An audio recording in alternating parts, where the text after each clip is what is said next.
I found the burner phone on a Saturday afternoon in November while I was cleaning out the spare room.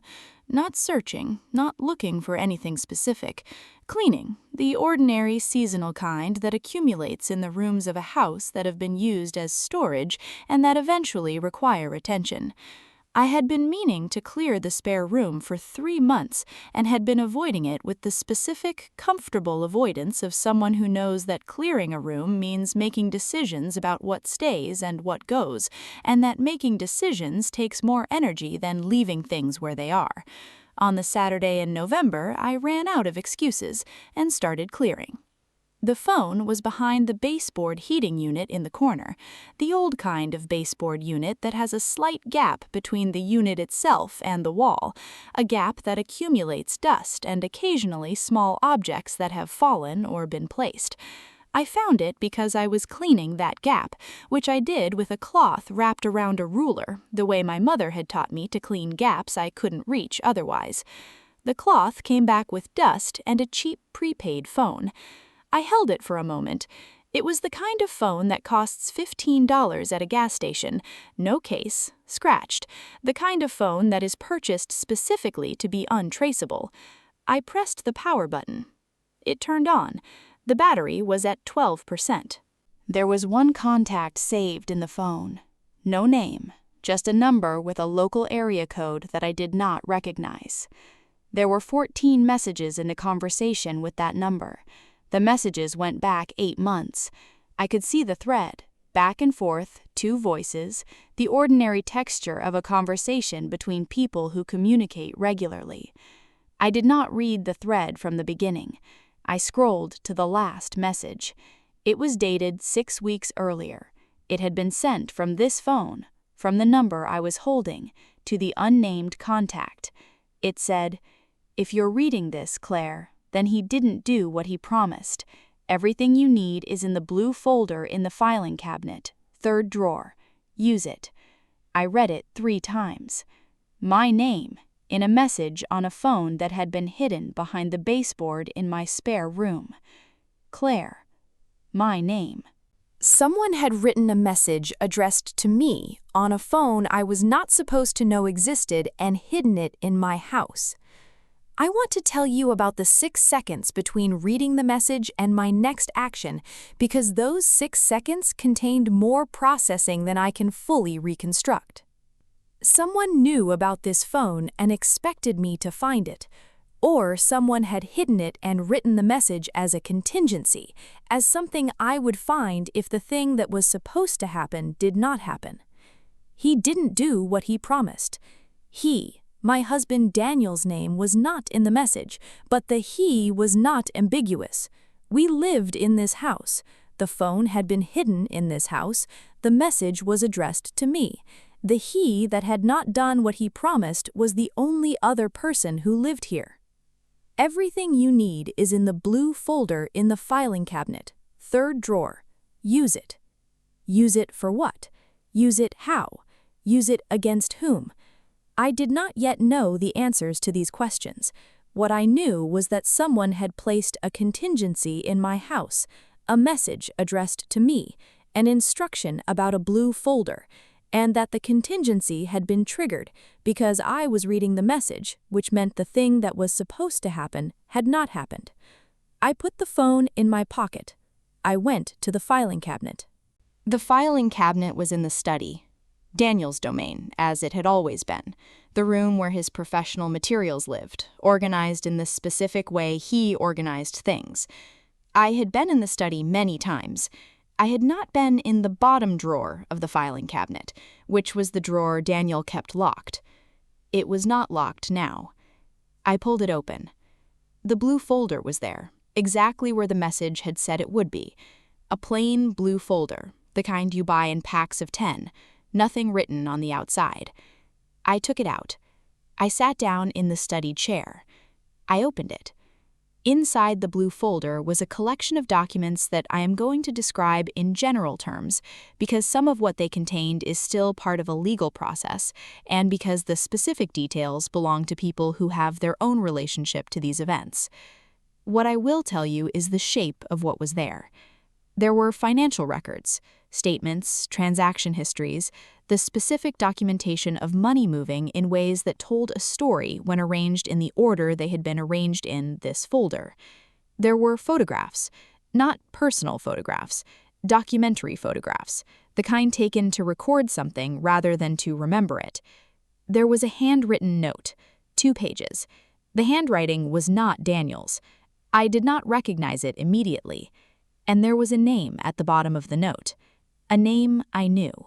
The name at the bottom of the note was Margaret. Margaret had been my closest friend for 11 years. We had met at a work event when our children were small and built the specific, rooted friendship of women who have known each other through the accumulation of ordinary life. The school years, the family events, the Tuesday evenings when one of us called the other because Tuesday evenings sometimes needed a voice that was not your husband's. I had not known that Margaret knew Daniel in any context other than through me.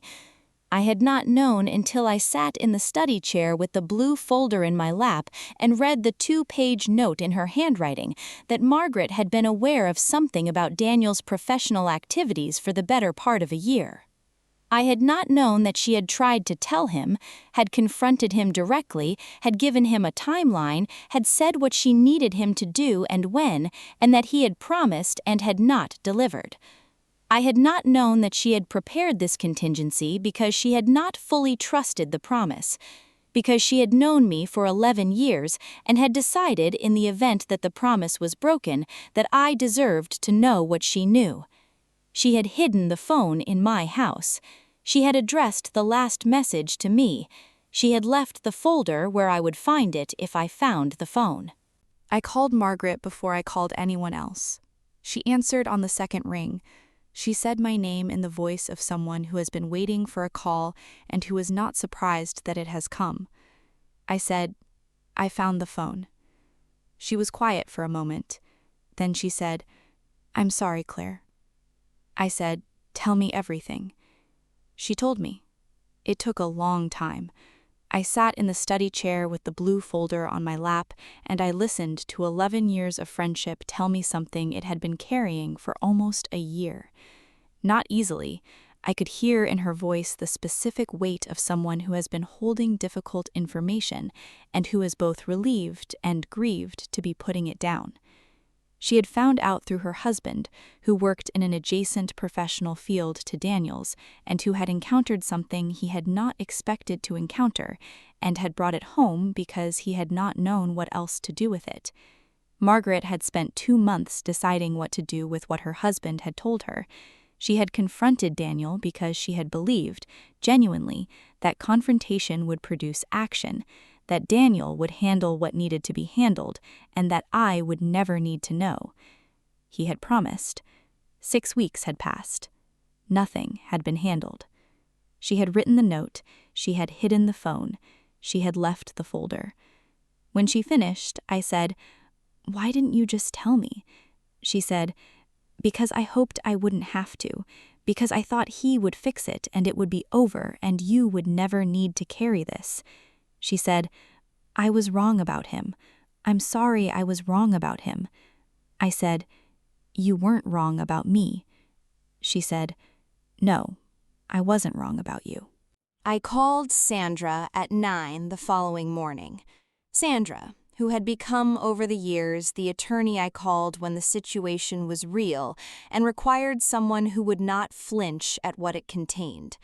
I told her about the phone, the message, the folder, Margaret's call. I told her in order, in the calm way I told difficult things. She was quiet for a moment. Then she said, "The blue folder, how complete is it?" I said, "Margaret is a thorough person. It's complete." She said, "Bring it, and bring the phone, and don't touch anything in the study before I've seen it." I said, "I haven't touched anything." She said, "Come at 10. I was there at 9:55. The picture that Sandra and I assembled in her office over the following 2 hours was the picture that the blue folder, combined with Sandra's own access and expertise, made possible. I will not describe it in full because it is part of a legal proceeding that is ongoing. What I will tell you is what I know about my situation. I had been living alongside something for a period I am still not entirely certain of.